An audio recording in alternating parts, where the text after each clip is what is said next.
Just a few things to help you settle in, Eleanor. My son's fiancée, Jessica, tapped a perfectly manicured nail against the laminated list she'd stuck to their stainless steel smart fridge. The kitchen was all sharp angles and cold gray marble, a room that looked like it was afraid of a single crumb. She was smiling, but it was the kind of tight, polite smile you see in a PR photo, one that never reaches the eyes. We find that a little structure helps everyone feel more comfortable, she continued, her voice as smooth and sterile as the countertops.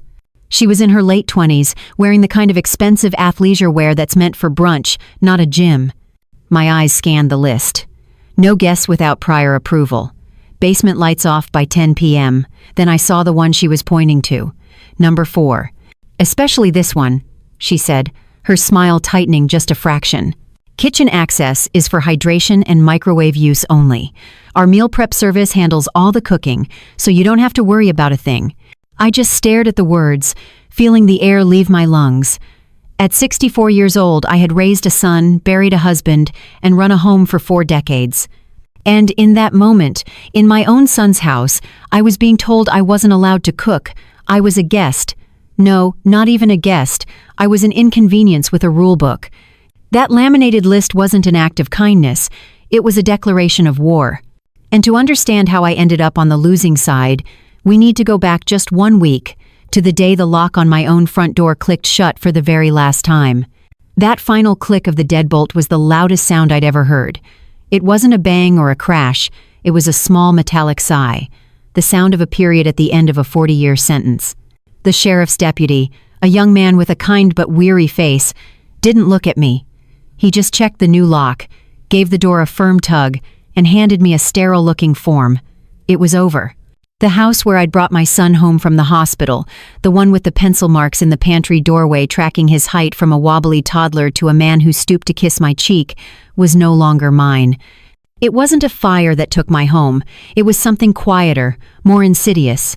It was a signature on a piece of paper. After my husband Frank passed away, I was terrified of being a burden on Mark. A man in a nice suit had come to the house, sat at my kitchen table, the very one Frank and I had bought at a garage sale, and refinished ourselves and talked about a golden years security plan, a reverse mortgage. It sounded like the answer to my prayers, a way to stay independent, to pay for the new roof and the rising property taxes without ever having to ask my son for a dime. It was a very American solution, I thought. Pull yourself up by your own bootstraps, even when you're 64. But the fine print was a spider web, and I'd walked right into it. Hidden fees, escalating interest, clauses I didn't understand. It was a scam, plain and simple, dressed up in a flag and a friendly smile. The company had folded, sold the debt, and now, a different man in a different suit had my house. I was allowed 1 hour to gather my personal effects, 1 hour to distill 4 decades of a life into a single cardboard box I'd gotten from the back of a liquor store. The air inside smelled of dust and ghosts. I walked past the living room sofa, with the faint impressions still in the cushions where Frank always Saturday. I touched the chipped ceramic mug on the counter that said "World's Best Dad." Everything was a memory, and I couldn't pack memories. So, I packed evidence. A photo of Frank and me on our wedding day. The baby booties I'd knitted for Mark, now yellowed with age. His first grade report card, all A's and a little note from his teacher. Mark is a helper. The irony of that note was a physical ache in my chest. Finally, in the back of the hall closet, behind a stack of old board games, was the real treasure. It was a heavy, leather-bound book, the cover worn smooth from years of use. Embossed in faded gold leaf were 2 words, Eleanor's Confections. Before I was a wife or a mother, I was a baker. Not just cookies and pies, but magnificent, multi-tiered wedding cakes that looked like something out of a fairy tale. For a few glorious years, my little business was the talk of the town. People would book me a year in advance. This book held everything my grandmother's recipe for: Swiss meringue buttercream, my own sketches for sugar paste flowers so delicate they looked real, notes on humidity and temperature, every secret I'd ever learned. My fingers traced the embossed letters, and for a second, I wasn't a homeless widow standing in an empty house. I was 24 again, flour on my cheek, the smell of vanilla and melting chocolate filling my small apartment kitchen. Frank had given me the book for our first anniversary. For the artist, the inscription read, I tucked the book carefully into the bottom of the box, wrapping it in my favorite cable knit sweater. As my hand brushed across the worn leather, the memory came rushing back so fast it almost knocked me over. It was a Saturday afternoon, maybe 25 years ago, in this very house. The kitchen was warm and drenched in sunlight. A little boy with a gap-toothed grin stood on a stool beside me, his small hand lost in mine as I guided him. We were piping a delicate icing border onto a simple birthday cake. "Steady now, Mark," I'd whispered, my cheek next to his. I could still feel the concentration in his small body, the way he stuck his tongue out of the corner of his mouth just like his father did. "I'm doing it, Mom, I'm doing it," he'd squealed when a perfect little shell shape appeared from the tip of the pastry bag. His giggle was the sweetest sound in the world. He wasn't a junior investment banker then. He was just my little boy, my helper, and his greatest ambition in that moment was to create something beautiful with his mom. I gave up the business a year later. Being a full-time mom was a bigger dream, I told myself, a more important one. The sheriff's deputy cleared his throat from the doorway. "Ma'am, time's up." The memory vanished, leaving a cold ache in its place. I taped the cardboard box shut, my entire life sealed with a strip of brown tape. I stood on the curb, the box feeling both impossibly heavy and terrifyingly light, and watched the deputy's car pull away. The street was quiet. My neighbor's blinds were drawn. No one wants to watch a disaster unfold next door. There was only one call to make. One person left in the world who was supposed to be my safe harbor, my son. As I pulled out my phone, my hand trembled. It wasn't just fear I was feeling. It was shame. A deep, burning shame that I had failed, that I had been foolish, and that I was about to do the one thing I had spent the last 5 years trying to avoid. I was about to become a burden. That deep, burning shame was a physical thing. It made the cheap motel coffee taste like acid and the stale air feel heavy in my lungs. I sat on the edge of a bed with a polyester comforter that smelled faintly of bleach and regret, my single cardboard box at my feet. My whole life, a $20 a night monument to my failure. Frank and I had worked so hard. We'd saved, we'd sacrificed, we'd paid for Mark's college education with a second mortgage and extra shifts, so he could have the life we never did: a white-collar job, a corner office, a future without calluses on his hands. We never wanted him to worry about us, and here I was, about to make him worry. My thumb hovered over his picture on my phone, him and Jessica, standing in front of some waterfall in Hawaii, both of them tan and glowing with a kind of effortless wealth. I pressed the call button before I could lose my nerve. It rang. Once, twice, 4 times. Voicemail. "Hi, you've reached Mark. Leave a message." His voice was brisk, professional, the voice of a man who screens his calls. The voice of a stranger. I hung up, my heart hammering against my ribs. Maybe it was a sign. Maybe I should just go to a shelter. But the thought of sleeping in a room full of strangers, of admitting to the world that I had no one, was a cliff I wasn't ready to step off. I tried again. This time he picked up on the 3rd ring. "Mom, everything okay? I'm in the middle of something." There was the sound of clicking keyboards in the background, the low hum of an office. I wasn't his mother calling to chat. I was an interruption. "Mark, honey, something's happened," I started, my voice cracking on the first word. So much for sounding strong. I told him everything. I tried to make it sound procedural, matter of fact. The reverse mortgage, the fine print, the foreclosure. I left out the part about the shame, the fear, the soul-crushing loneliness of standing on that lawn.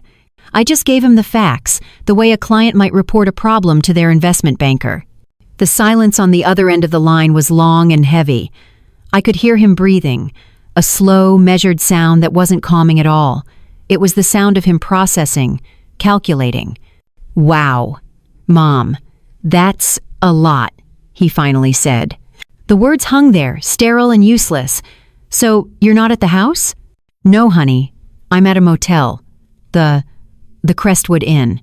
I didn't tell him it was the kind of place where you paid for the room through a slot in a plexiglass window. Another pause. This one was longer. I squeezed my eyes shut, picturing him in his ergonomic office chair, probably looking out a window at the Philadelphia skyline. He was in his world, and I was in mine, and the distance between us felt like a million miles. "Okay," he said, drawing the word out. "Okay, look, you can You can stay with us, of course. For a little while, just until you get things figured out. Relief washed over me so fast it made me dizzy.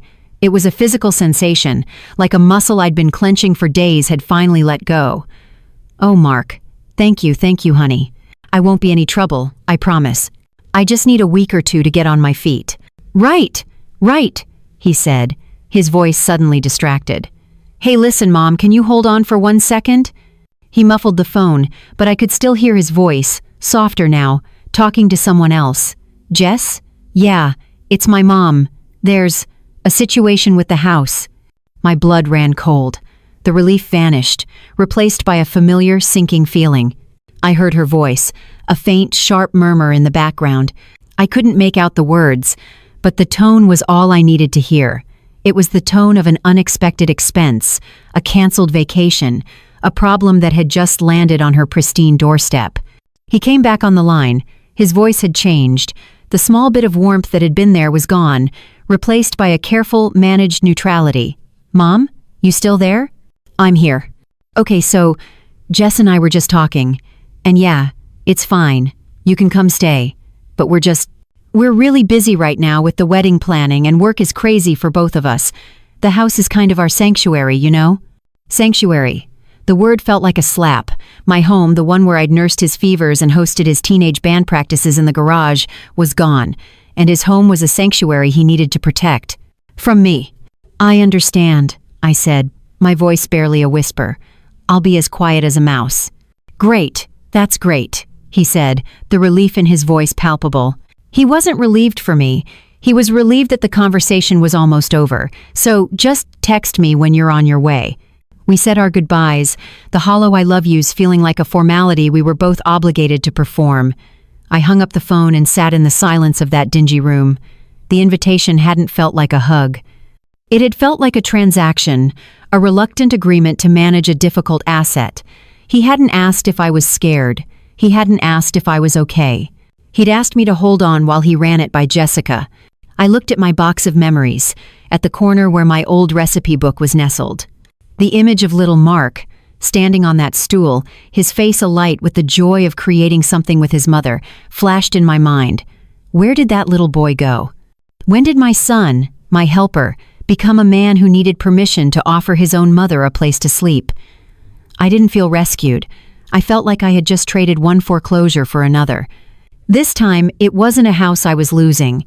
It was the hope that my son still saw me as his mom, and not just a problem he had to solve. Was a fragile thing. And it shattered the moment the cab pulled into his neighborhood. It wasn't just a nice suburb. It was one of those master-planned communities on the outskirts of Philly, where every lawn was an immaculate green carpet, and every house was a slightly different shade of expensive gray. Frank and I used to drive through places like this on Sundays, marveling at them like they were movie sets. We never imagined our son would actually live in one. His house was a modern farmhouse, all white siding, black-trimmed windows, and a front door the color of a robin's egg. It was perfect, so perfect it looked like no one had ever actually touched it. I paid the driver, hoisted my single cardboard box onto my hip, and walked up the pristine concrete path. Before my knuckle could even touch the door, it swung open. Mark stood there, dressed in a crisp button-down and slacks, looking like he'd just stepped out of a meeting. He'd lost weight since I last saw him at Christmas, and there were new lines of tension around his eyes. "Mom," he said, and the word sounded like it got stuck in his throat. He reached for my box, not for me. "Here, let me get that." "It's not heavy," I said, holding on to it a little tighter. It was all I had left of my old life. I wasn't ready to let it go. Jessica appeared behind him, a fluid movement of beige cashmere. She glided into the doorway, placing a hand on Mark's arm, a subtle gesture of ownership. "Eleanor, welcome," she said. Her voice was bright, but her eyes did a quick professional scan from my worn-out coat to my sensible shoes, and finally to the liquor store logo on my cardboard box. I saw a flicker of something in her expression. Disapproval? Pity? It was gone as quickly as it appeared, replaced by that same impenetrable PR smile. "We're so glad you could make it." The inside of the house was just like the outside. A showroom. White walls, light gray furniture, abstract art that looked like it was chosen to match the throw pillows. There wasn't a single family photo, not even one of them. The air smelled sharp and clean, like lemons and something vaguely chemical. It was the opposite of my house, which always smelled a little like cinnamon and old books. "Let us show you to your room," Jessica said, her tone suggesting a five-star hotel concierge. Mark just nodded, his hands shoved deep into his pockets. She led the way, her heels clicking softly on the flawless hardwood floors. We passed a staircase leading up.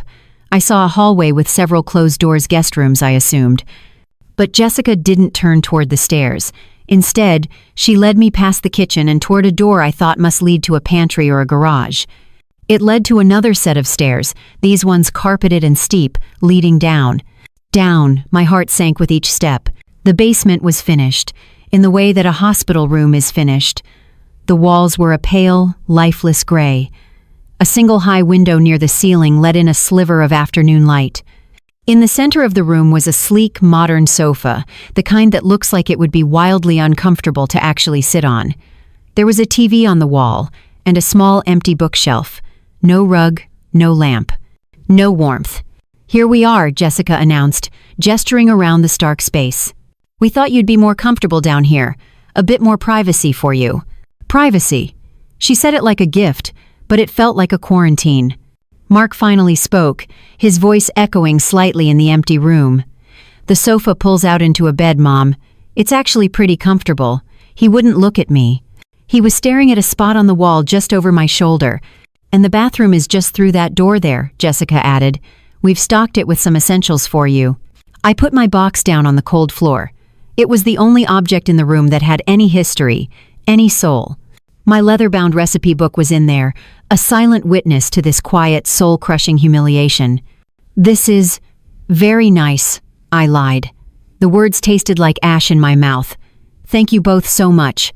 I don't know what I would have done without you." This was the moment. The moment for my son to step forward, to put his arm around me, to say, "Mom, I know this is hard, but we'll get through it together." He didn't. He just shifted his weight from one foot to the other. Jessica took a step forward, her professional smile clicking back into place. "Of course, we're family. Now, to help you get settled." She walked over to the small mini fridge in the corner, and I saw it, the laminated list. The one from my nightmares. The one that had already branded itself onto my memory. She pointed to it with a cheerful tap of her nail. Just a few things to help everyone feel more comfortable. And that's when she laid out the terms of my surrender. The kitchen rules, the lights out policy, the guest policy. She wasn't just giving me a place to sleep. She was giving me my new job description, the invisible inhabitant. I was to take up as little space, make as little noise, and be as little of a person as possible. When she was done, she looked at me, expectant. "Any questions?" I looked past her, at my son, my helper, my little boy with the gap-toothed grin.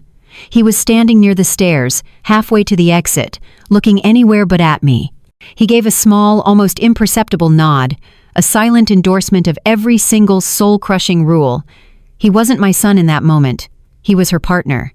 And I was the bad investment they were reluctantly housing. "No," I said, my voice quiet but steady. "No questions. I understand perfectly." They left, their footsteps retreating up the stairs, the click of the door shutting upstairs echoing down into my new concrete world. I was alone. I sank onto the edge of the stiff sofa and stared at my cardboard box. It wasn't a guest room, it was a holding cell. And the life sentence was being a mother to a son I no longer recognized was served in the quiet solitude of that gray basement. For 3 days I followed the rules. I was a ghost in their perfect house. In the mornings, I'd wait until I heard their cars pull out of the garage before creeping upstairs to pour a glass of water from the filtered tap or heat a cup of instant oatmeal, a brand I'd never seen before, full of chia seeds and flax, that tasted like cardboard in their microwave. I ate my meals on the pull-out sofa, listening to the hum of the high-tech appliances upstairs, a constant reminder of a life being lived without me. Mark would send me texts. "Hope you're settling in okay, Mom. Jess and I have a late night at the office, don't wait up." They were messages of plausible deniability, proof that he was checking in, but they held no warmth, no real concern. I was a task on his to-do list, and as long as I was quiet in the basement, the task was complete. By the 4th day, I couldn't take it anymore. The inactivity, the feeling of being useless, was eating me alive. I was a doer, a creator. My hands, which had spent a lifetime kneading dough, crimping pie crusts, and piping intricate rosettes, now just lay limp in my lap. I felt like I was fading, becoming as gray and featureless as the walls around me. That's when the craving hit me. Not for food, but for the making of it. I needed to feel the familiar weight of a wooden spoon in my hand, to smell butter and sugar melting together, to create something warm and good in that cold, sterile house. It wasn't about defiance, not really. It was about survival. It was about reminding myself that I was still Eleanor Vance, a woman who knew how to turn flour and eggs into comfort and joy. With a surge of purpose, I put on my coat and walked to the nearest grocery store. Not a big box place like Costco, but a smaller, specialty market with bright lights and artisanal everything. With the $50 I had left to my name, I didn't buy sensible things for myself. I bought a pound of good Irish butter, a bag of organic lemons, fresh rosemary, and confectioner's sugar. I was going to break the rules. I was going to bake. I waited until midday, when I knew they would both be deep into their workdays. I tiptoed upstairs, my heart thudding with the anxiety of a teenager sneaking out. The kitchen was silent, gleaming under the recessed lighting. I felt like an intruder in a museum. From my cardboard box, which I'd hidden under the basement stairs, I retrieved the one tool I needed, my leather-bound recipe book. Placing it on the cold marble island felt like planting a flag. I turned to the page for lemon rosemary shortbread, the corner of the paper soft and stained with a faint buttery smudge from decades of use. It was Mark's absolute favorite. When he was a boy, he'd called them his sunshine cookies. My hands moved with an instinct that my mind had almost forgotten. I creamed the butter and sugar, the mixer a sleek silver machine I was almost afraid to touch, whirring softly. I zested the lemons, and the bright, sharp scent filled the air, cutting through the sterile lemon cleaner smell of the house. This was real. This was life. I chopped the fresh rosemary, its piney fragrance a rebellion of warmth and earthiness. For an hour, that kitchen wasn't Jessica's showroom. It was mine. It was a place where love was being made tangible. When the cookies came out of the oven, they were perfect, pale gold, fragrant, and still warm. I arranged them on a simple plate I found in one of the cabinets. I felt a flicker of hope. Maybe this would be an olive branch, a reminder of a time before sanctuaries and house rules, a taste of home. That's when I heard the front door open. My blood ran cold. It was Jessica. She was home early. She walked into the kitchen, talking into her phone. "No, the deliverables are non-negotiable, just circle back with legal." She stopped mid-sentence. Her eyes, cool and analytical, swept across the scene. The cooling rack on the counter, the dusting of powdered sugar, the plate of cookies, and my open recipe book on her marble island. She ended her call without a goodbye. "Eleanor," she said. Her voice wasn't angry. It was something far worse. It was calm, disappointed, the voice of a CEO addressing a poorly performing subordinate. "What is all this?" I baked some cookies," I said, my voice small. They were always Mark's favorite. I pushed the plate toward her slightly. "They're still warm." She didn't look at the cookies. She looked at the mess I'd made, though I had cleaned as I went, leaving the kitchen nearly as spotless as I'd found it. "I thought we discussed the kitchen rules," she said. "It's not about whether you can cook, Eleanor. It's about respecting the systems we have in place. Mark and I follow a very specific keto-alkaline lifestyle. We don't do gluten. We don't do sugar." The words were so absurd, so completely detached from the simple act of love sitting on the plate between us, that I couldn't speak. It wasn't about health, it was about control. She picked up the plate of cookies. For a wild, hopeful second, I thought she might try one, that the buttery, lemony scent might break through her perfectly constructed facade. Instead, she walked over to the stainless steel trash can, the kind that opens with the wave of a hand. With a soft whir, the lid slid open. She tilted the plate, and my sunshine cookies, my act of rebellion, my last-ditch effort to connect with my son, tumbled into the darkness. They landed with a soft, muffled thud on top of that morning's discarded coffee grounds. She placed the empty plate in the sink, her movements precise and without anger. It was just a task, like deleting an unwanted email.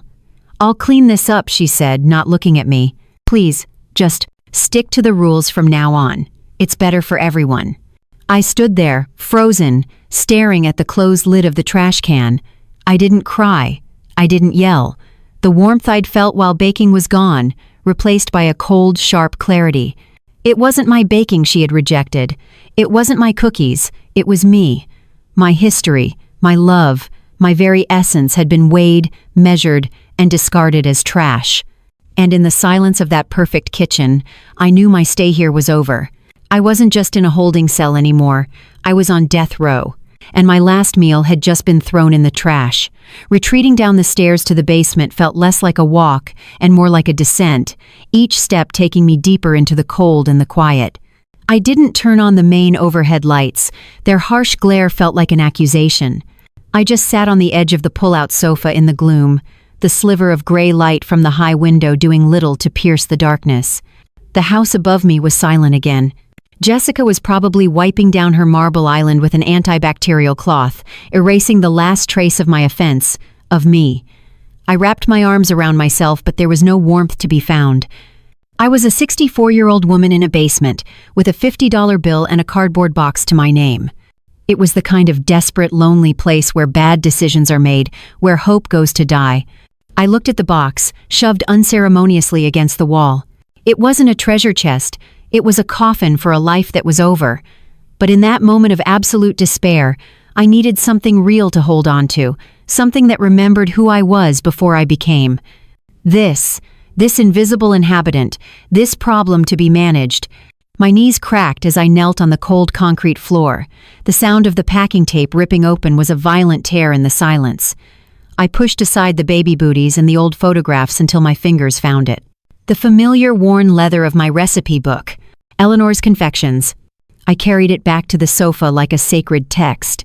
It felt heavy in my lap, substantial. The leather was soft, almost supple, from decades of being handled by flour-dusted hands. The gold leaf of the title was flaking away, but I could still feel the deep impression of the letters. It smelled faintly of vanilla and old paper. It smelled like me. I opened it, and my past rushed out. It wasn't just a collection of recipes. It was my life's work, my own handwriting. A youthful, loopy cursive filled every page. There were sketches of cakes in the margins, intricate towers of buttercream and lace-like sugarwork. I saw the 5-tiered behemoth I'd made for the Henderson wedding, with a note scrawled beside it. Humidity was a killer. Use extra dowels next time. There was the recipe for the lavender honey cupcakes that had won me a blue ribbon at the county fair, the one Frank had framed and hung in the kitchen. I saw pages smudged with chocolate, others stained with raspberry coulis. Each mark was a story, a memory of a happy occasion, a celebration I had helped create. I ran my thumb over a sketch of a cascade of sugar paste gardenias. I remembered spending 3 days on those flowers, my fingers aching, until each petal was paper-thin and perfect. I remembered the look on the bride's face when she saw it. Pure joy. When had I forgotten this person? The artist. The business owner. The woman who took raw ingredients and transformed them into something beautiful. She hadn't been a burden. She had been in demand. She had been proud. I had packed her away piece by piece to make room for being a wife, and then a mother, and then a widow. I had done it willingly, lovingly. But seeing this evidence of her existence now felt like meeting a ghost who was stronger and more capable than the woman sitting in this basement. My fingers paused on a page near the beginning of the book, the section on clients and collaborations. My notes here were from when I was just starting out, full of the names of local florists and caterers. And then I saw a name I hadn't thought of in decades, written in my younger, more hopeful script, Arthur Pennington.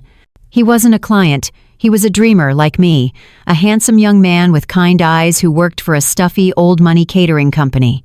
He was the one who delivered the linens and silverware, but he always found an excuse to come to the kitchen and talk to me. He didn't just see a baker, he saw an artist. "Eleanor," he'd said to me once, leaning against my counter while I put the finishing touches on a cake, "these aren't just desserts, they're centerpieces, they're architecture." He told me about his own dreams. He hated working for his boring boss. He wanted to plan events from start to finish, to create entire experiences, not just drop-off chafing dishes. One day, he'd promised, his eyes shining with ambition, "I'm going to run the biggest event company in Philadelphia, and when I do, Eleanor's Confections is going to be my exclusive partner.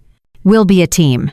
We were just kids, really, barely 25, full of the kind of impossible confidence that life eventually grinds out of you. I'd met Frank a year later. Arthur's company transferred him to another state. We lost touch. His youthful promise became just another sweet memory, packed away with the rest of my former life. I traced his name with my finger. Arthur Pennington, the boy who saw architecture in my cakes. He was probably a middle manager somewhere in Ohio now, his own dreams long forgotten. Still, the memory was a tiny flame in the cold darkness of the room. It was a reminder that someone, once, had seen my value so clearly. I closed the book, the whisper of the pages, a soft sigh in the silence. I held it to my chest. It was more than a book. It was proof. Proof that I was once somebody. And maybe, just maybe, that somebody was still in here, buried under all the years of quiet service and loss. I leaned back against the uncomfortable sofa, the leather cool against my cheek, and whispered the question out into the empty room, not to anyone, but to the ghost of the girl I used to be. I wonder if Arthur Pennington ever got his big break. That question, wondering about Arthur Pennington, hung in the silence of the basement for 2 more days. It was a tiny, fragile seed of an idea, one I didn't dare give any light to. It was just a foolish memory. In the meantime, I was still a prisoner, and the warden was about to make a command appearance. It was a Thursday evening. I heard Jessica's heels click down the basement stairs, a sound that always made the muscles in my neck tighten. She was holding a black dress bag, the kind you get from an expensive department store. "Eleanor," she said, her voice full of a false, chirpy energy. "Good news. You're coming with us tonight." I just looked at her. Coming where? The Foundation for Children's Futures Gala. It's a huge event for my firm. We had a last-minute cancellation at our corporate table, and it would look terrible to have an empty seat. "So, you're coming." It wasn't an invitation. It was a deployment. I was no longer an invisible inhabitant. I was being upgraded to a seat filler. A prop. "Jessica, I don't have anything to wear for something like that," I said, gesturing vaguely at the 2 pairs of slacks and 3 sweaters I had to my name. "I'm aware," she said, unzipping the dress bag. She pulled out a simple dark blue dress. It was perfectly nice, but it was one of hers, one she'd probably relegated to the back of her closet. I figured this would be the least offensive option. "Try it on. We're leaving in an hour." She didn't wait for a reply, just hung the dress on the doorknob of the bathroom and clicked her way back upstairs. An hour later, I stood in front of the small bathroom mirror. The dress fit, but it felt like a costume. It was the dress of a woman who was competent and modern. I just felt like a fraud. My hair, which I'd trimmed myself, looked drab. The lines on my face seemed deeper under the harsh fluorescent light. I looked like what I was, a woman who had lost everything. The car ride was a study in silence. Mark drove, his knuckles white on the steering wheel, his eyes fixed on the road. Jessica sat in the passenger seat, scrolling through her phone, her thumb moving with sharp, aggressive flicks. I was in the back, a parcel being delivered, looking out the window as the modest suburban homes gave way to the glittering towers of downtown Philadelphia. The gala was in the ballroom of a historic hotel, a cavern of crystal chandeliers and gold leaf. The air hummed with the sound of 100 conversations, the clinking of champagne flutes, and the soft strains of a string quartet. Men in tuxedos and women in shimmering gowns moved through the room with the easy confidence of people who belonged there. I felt like I had a giant flashing sign over my head that said, "Doesn't fit in." We got to the table, a prime spot near the stage. Jessica's colleagues, all sharp suits and sharp smiles, were already there. And then came the moment. "Everyone," Jessica said, her voice effortlessly charming. "I'd like you to meet Mark's mother, Eleanor." She placed a light, possessive hand on my shoulder. A few people murmured polite hellos. Then a man with a silver beard, who was clearly Jessica's boss, smiled warmly at me. "A pleasure to meet you, Eleanor," he said. "Are you visiting from out of town?" And there it was. The final, public humiliation, delivered with that same impenetrable PR smile. "Oh, Eleanor is local," Jessica said, her voice light and airy, as if discussing the weather. "She's actually between homes right now. So we're thrilled she could fill in for us tonight." The words dropped into the polite chatter like stones into a quiet pond. The man's smile froze for a split second. A woman next to him shot a quick, pitying glance in my direction. Between homes. It was a delicate, corporate-approved way of saying homeless. It was designed to make her sound compassionate while simultaneously branding me as a charity case. She had just announced to her entire professional world that I was a failure, that my own son had to take me in. I looked at Mark, pleading with him to say something, to defend me, to correct the record. He just took a sudden, intense interest in the wine list, his face flushed. He was a coward. In that moment, I knew it with a certainty that was as cold and hard as the marble floors beneath my feet. The conversation at the table moved on, flowing around me as if I wasn't there. I was a ghost again, but this time, I was on display. I sat through the dinner, pushing a piece of salmon around my plate, the fancy food tasting like nothing. I watched Jessica laugh and network, a master of her universe. I watched my son nod along, a silent accomplice. And I thought about my recipe book, sitting in that cardboard box in their basement. I thought about the woman who had built a business from scratch, whose hands had created things of beauty. That woman wouldn't be sitting here, mute and ashamed. She would have dignity. She would have a voice. I looked around the grand ballroom, at the orchestra, the caterers, the event staff. Someone had planned all of this. Someone had orchestrated this entire, elaborate fantasy. And a forgotten voice from my past whispered a name: Arthur Pennington. The boy who wanted to create experiences, the boy who saw architecture in my cakes. A new feeling began to bubble up through the layers of shame and despair. It wasn't hope, not yet. It was something sharper. It was anger. A clean, clarifying anger that burned away the fog of helplessness. I was done. I was done being a ghost, a prop, a problem to be managed. I was done waiting for my son to remember who I was. It was time to remember for myself.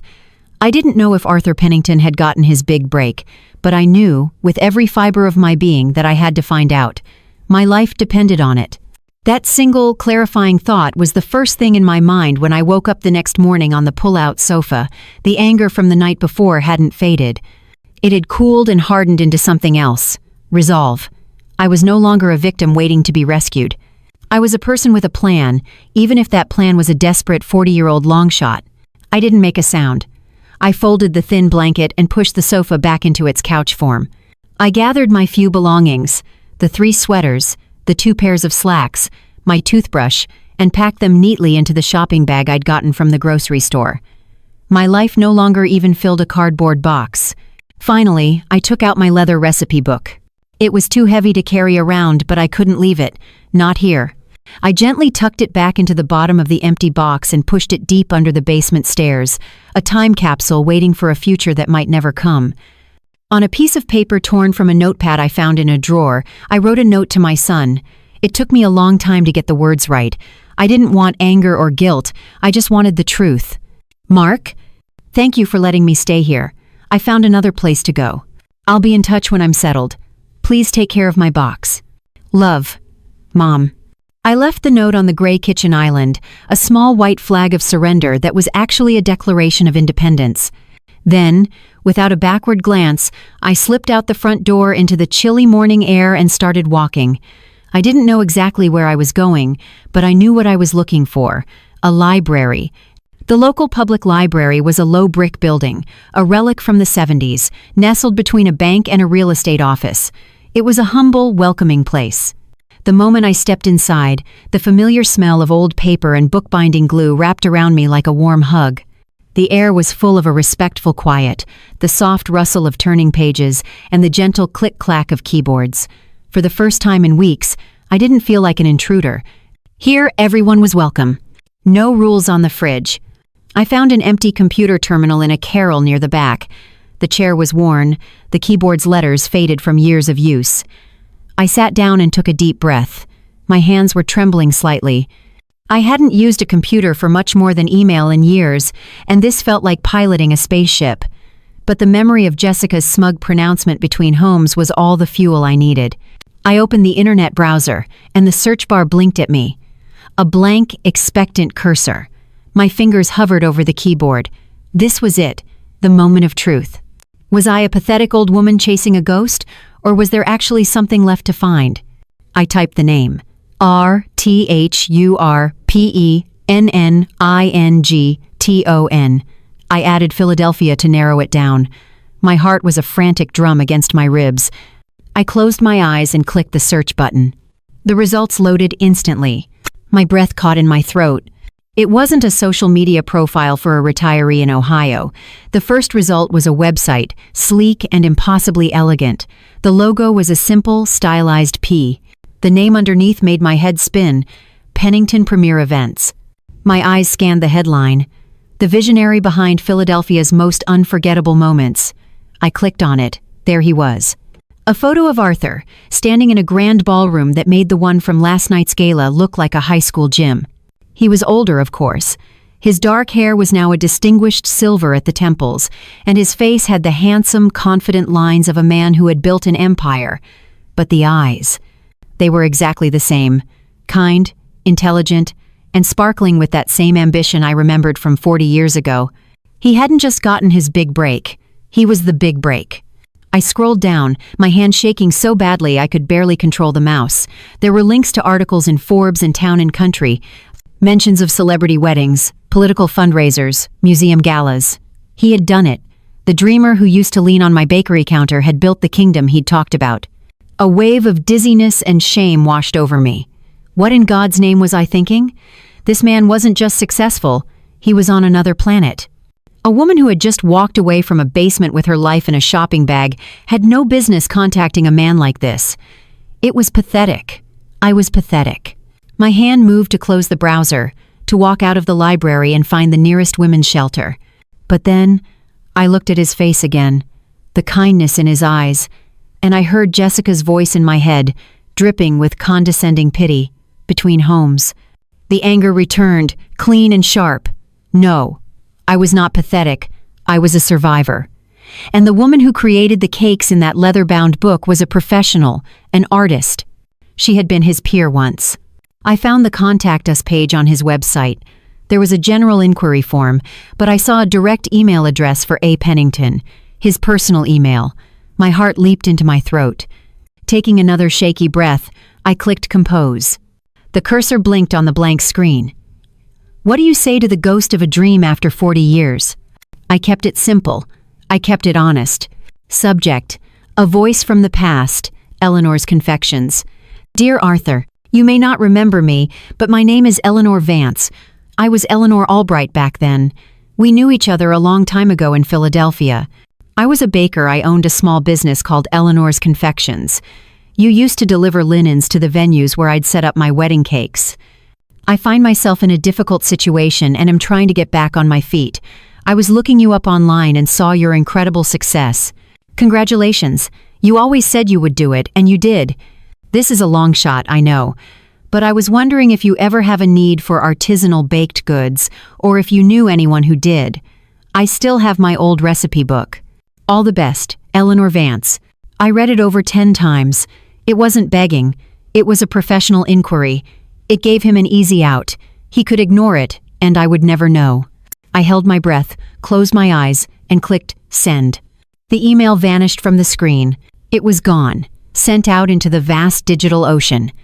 I logged out of the computer, my movements slow and deliberate. I stood up, pushed my chair in, and walked out of the library's quiet sanctuary and back into the bright, uncertain daylight. I had no idea if he would ever write back. But for the first time in a very long time, I hadn't been waiting for someone to save me. I had just thrown the lifeline myself, but my arm ached from the effort, and the line felt terrifyingly thin. I spent the next few hours in a small city park, a stranger among strangers, watching the world move on without me. Every time a phone buzzed on a nearby bench, my stomach lurched. It was a foolish Pavlovian response. I hadn't even left him a phone number. The $50 in my pocket felt like a ticking clock. I could get another night at a motel, or I could eat. I couldn't do both. As the afternoon sun began to dip, casting long shadows across the grass, a cold dread began to seep back in, chilling the fragile resolve I'd felt that morning. The email had been a stupid, impulsive act. A desperate prayer sent to a man who was now a god, and gods don't answer emails from forgotten mortals. Defeated, I trudged back to the library. Not with hope, but with the grim need for confirmation. I just needed to see the empty inbox for myself so I could finally give up and figure out my next, more realistic step. I logged back into the same computer, the worn plastic of the keyboard cool beneath my trembling fingers. I pulled up my email account, my eyes half closed, bracing for the clean, empty white space of the inbox. But it wasn't empty. There was one new message. The sender was A. Pennington. The subject line was simply, Eleanor. My heart stopped. For a full 10 seconds, I couldn't breathe. My hand was shaking so badly I could barely click the mouse to open it.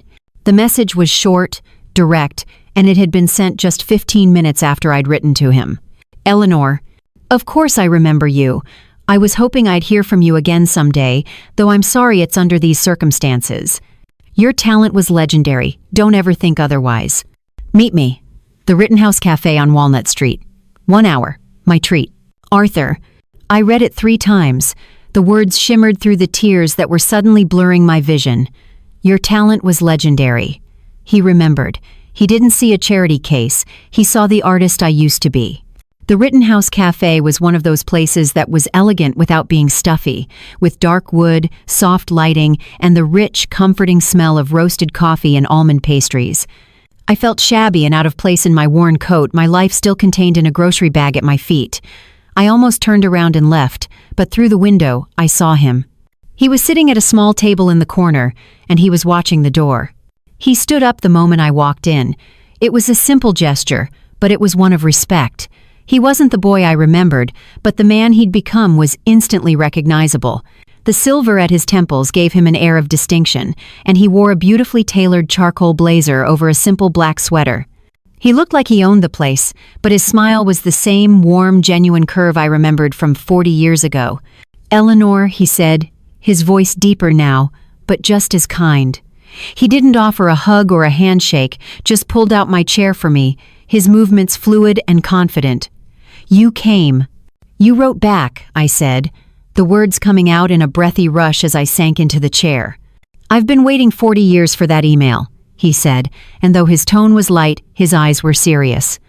Though I admit, I'd started to lose hope around year 35. A small laugh escaped me. It felt like a rusty gate creaking open. A waitress appeared, and Arthur ordered for both of us without looking at the menu 2 coffees and a plate of their signature macarons. He remembered I had a sweet tooth. Now, he said, leaning forward slightly, his amber eyes focused entirely on me. Forget the email, forget the past, tell me what's happening right now. And so I did. I told him about the foreclosure, leaving out the most shameful details of the scam. I told him about staying with my son, keeping the narrative brief and clinical. I didn't mention the laminated list or the cookies in the trash. My pride wouldn't allow it. I just said, it wasn't a good fit. He listened without interruption, his gaze never wavering. He didn't offer pity or platitudes. He just listened, his jaw tightening slightly when I mentioned my son. When I was done, he was silent for a long moment. I'm sorry, Eleanor, he said finally. For all of it. No one should have to go through that. He took a sip of his coffee. But I have to be honest. The part of your email that really caught my eye wasn't the part about needing help. It was the last sentence. The last sentence? I still have my old recipe book, he quoted back to me, a slow smile spreading across his face. Tell me about it. Is my name still in there? The question caught me off guard, but as I started talking about the book, something inside me came alive. I described the worn leather cover, the chocolate-smudged pages, the sketches in the margins. I told him about my grandmother's buttercream recipe, the secret to my sugar paste gardenias. My hands started moving as I spoke, miming the motion of piping a delicate border. For 5 minutes, I wasn't a homeless woman in a cafe. I was Eleanor Vance of Eleanor's Confections, and I was an expert in my field. When I finished, Arthur was looking at me with an intense, brilliant light in his eyes. It was the same look he'd given me all those years ago when he'd called my cakes architecture. I have a problem, Eleanor, he said, his voice low and serious. I plan the biggest, most exclusive events in this city. I have the best florists, the best chefs, the best musicians, but I don't have a signature baker. For years, I've been using a company out of New York for my high-end cakes, and it cost me a fortune. And you know what? They're not as good as you were. I stared at him, my heart beginning to pound a new, hopeful rhythm. Arthur, I haven't baked professionally in almost 40 years. The world has changed. He held up a hand, stopping me. Talent like yours doesn't expire. It matures. He leaned forward, his hands flat on the table, his expression all business. "This isn't charity, Eleanor. This is a proposal. I'm opening a new design studio in the spring, and it has a state-of-the-art commercial kitchen that is currently sitting empty. I want to build a patisserie division for Pennington Premier, and I want you to run it." I couldn't speak. The room seemed to tilt on its axis. "I'm not talking about just making cakes," he continued, his voice full of passion. "I'm talking about a partnership. We'll relaunch the brand. Eleanor's Confections by Pennington Premier. You'll have complete creative control, the best ingredients, any staff you need.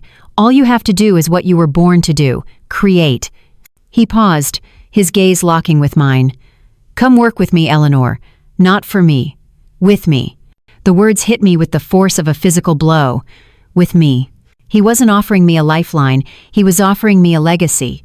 He saw the woman who had been buried for 40 years, and he was inviting her to come out of the ground and build something new.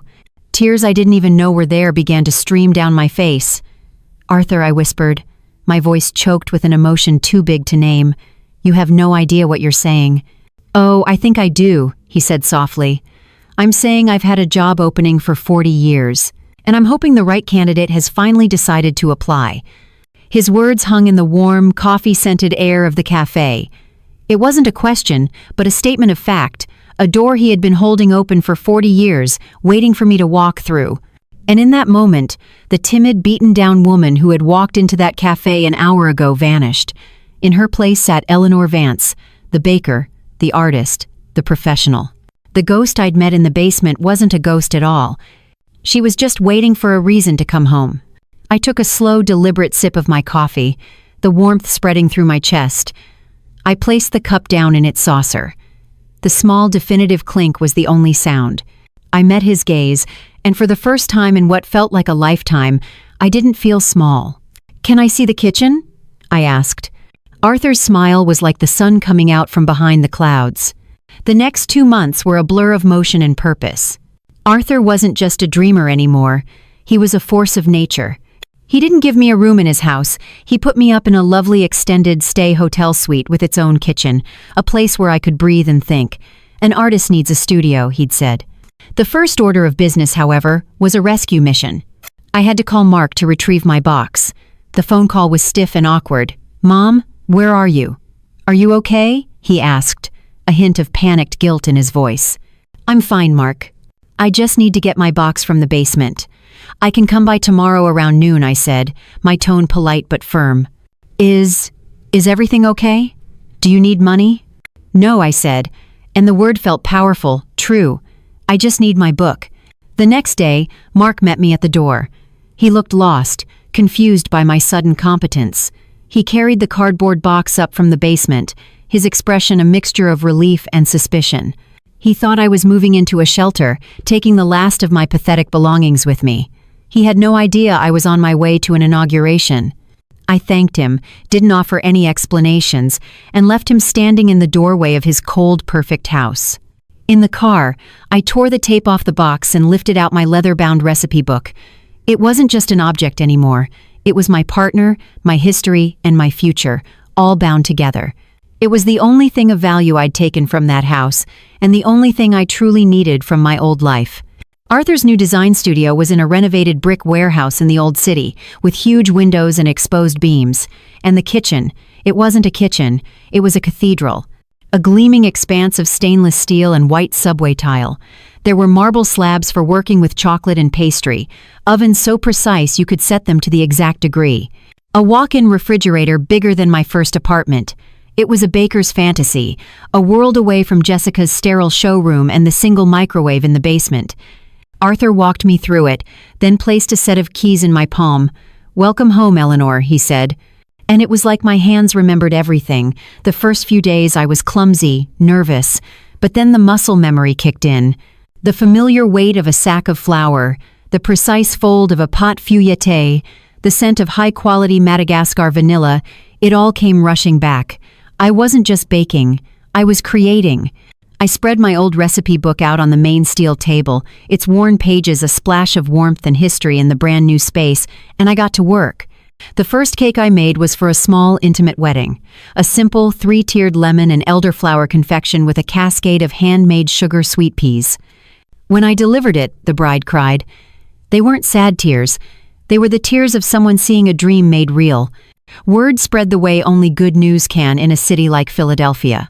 First, through the high-end wedding circuit, then through food bloggers who wrote rapturous posts about the legendary Eleanor Vance's secret return. Arthur was a marketing genius.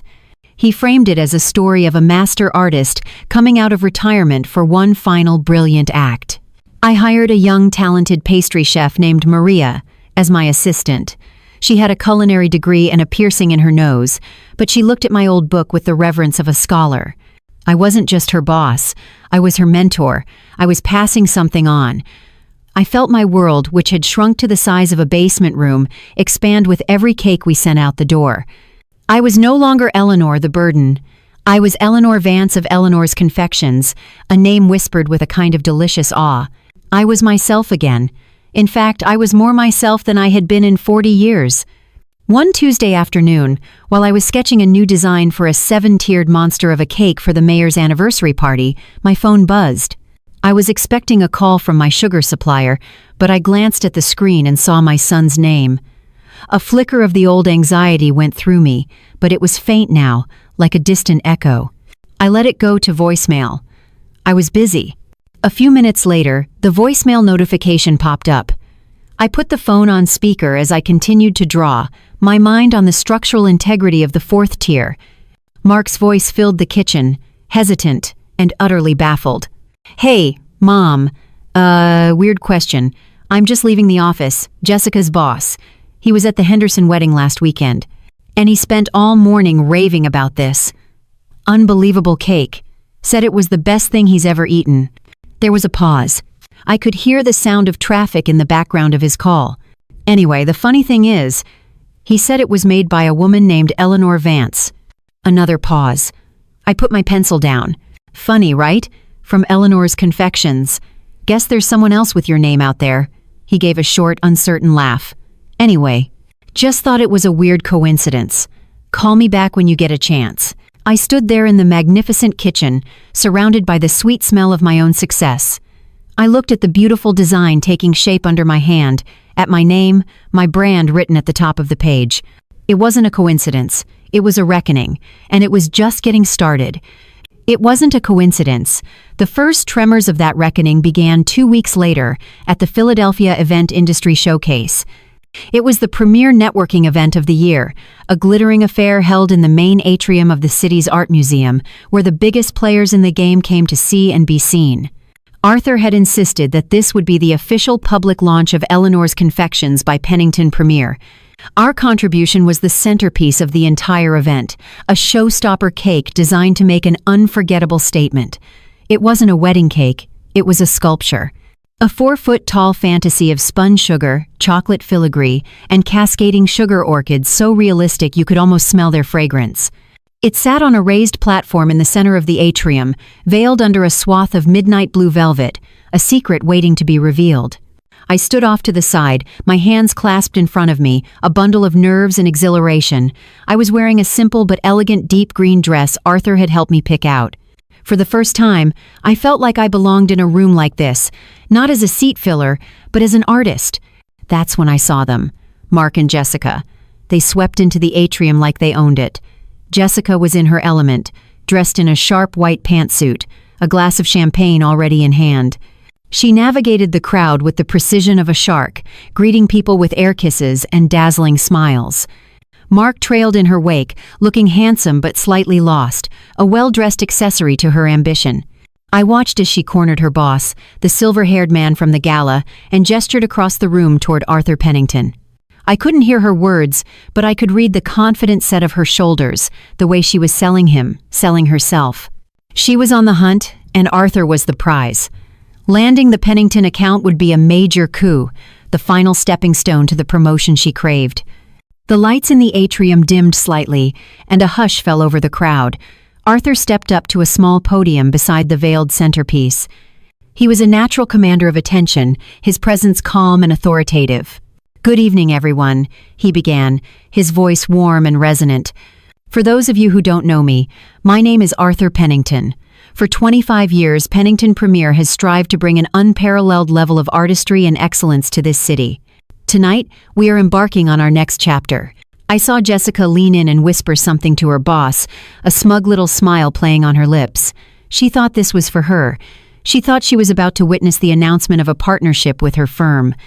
Arthur continued, "We believe the heart of any truly great event is a centerpiece that tells a story. For months, we have searched for an artist with a legendary, almost mythical talent. Someone who could create not just a dessert, but a masterpiece." He placed a hand on the velvet cloth. "Tonight we are thrilled to announce the launch of a new, exclusive partnership.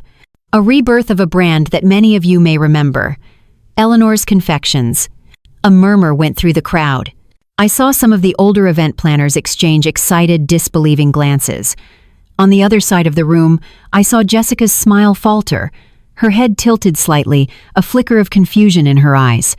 Mark looked pale, as if a ghost from a half-forgotten phone call had just materialized in the room.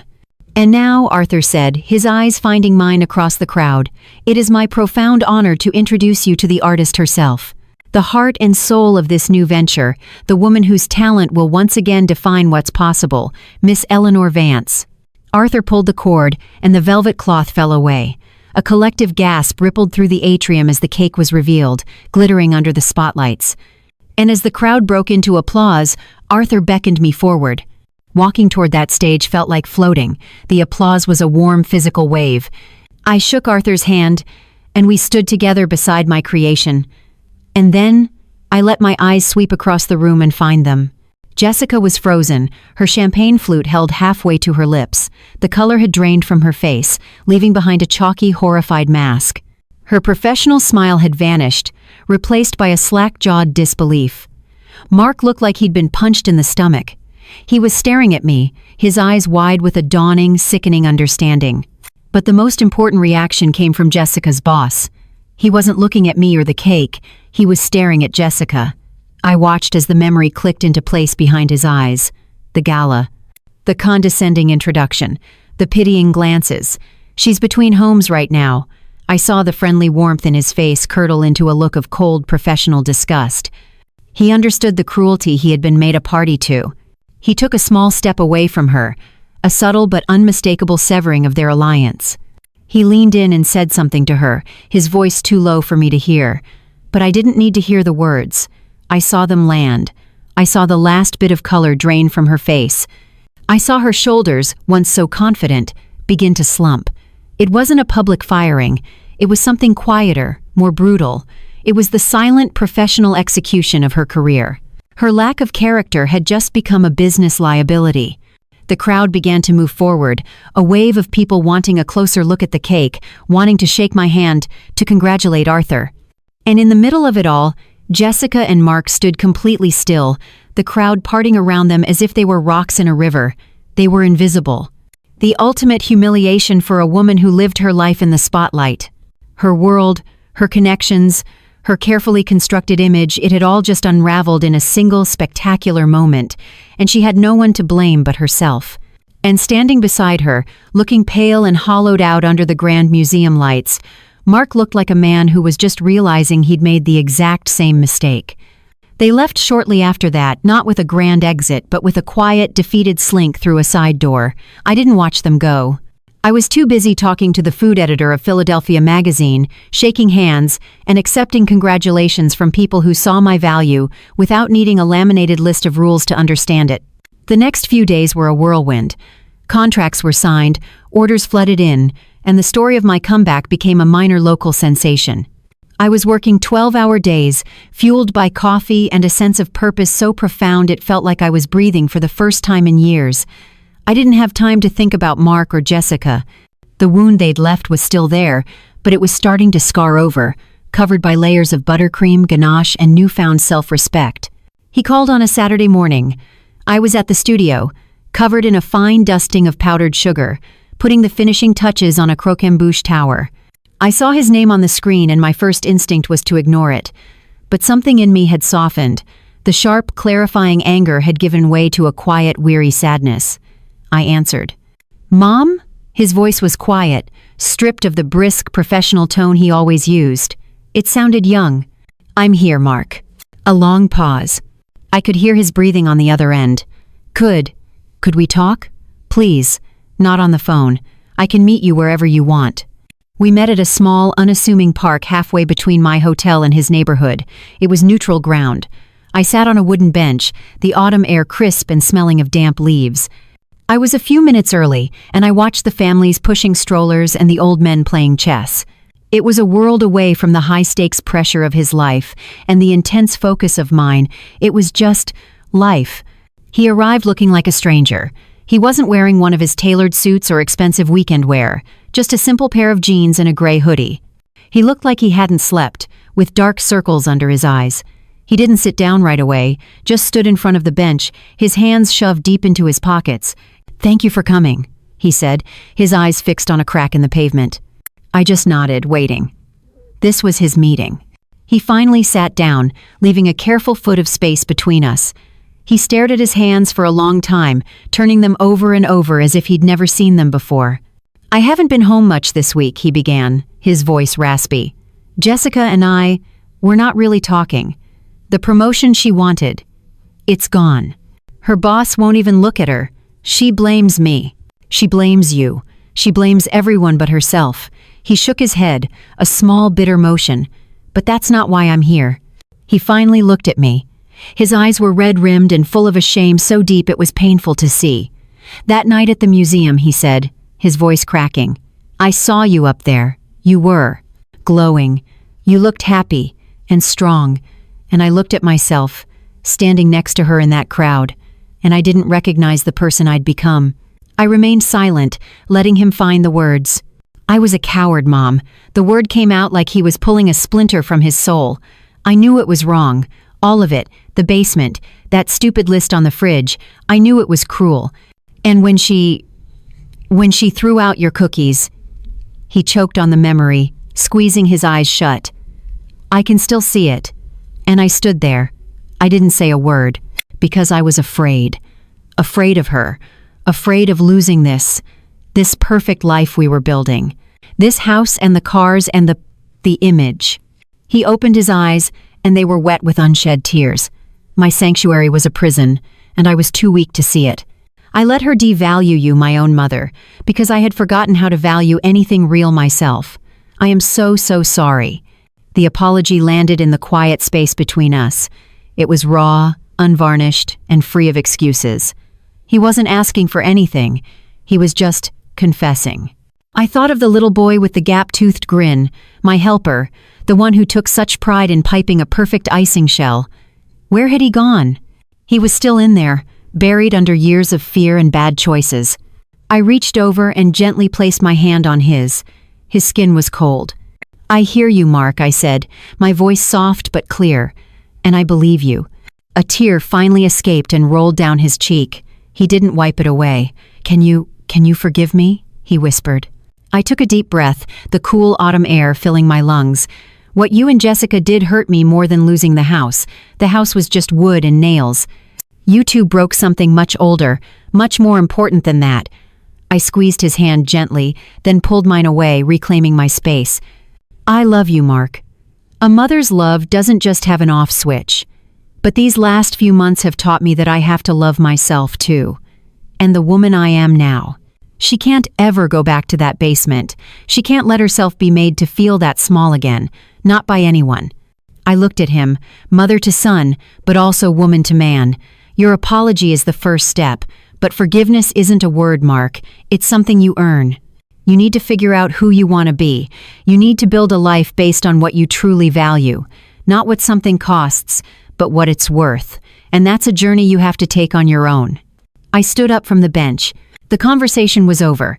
He looked up at me, his face a mess of sorrow and dawning understanding. He knew I was right. This wasn't a fairy tale ending where everything was fixed with a hug. It was a real-life ending, messy and complicated, but honest.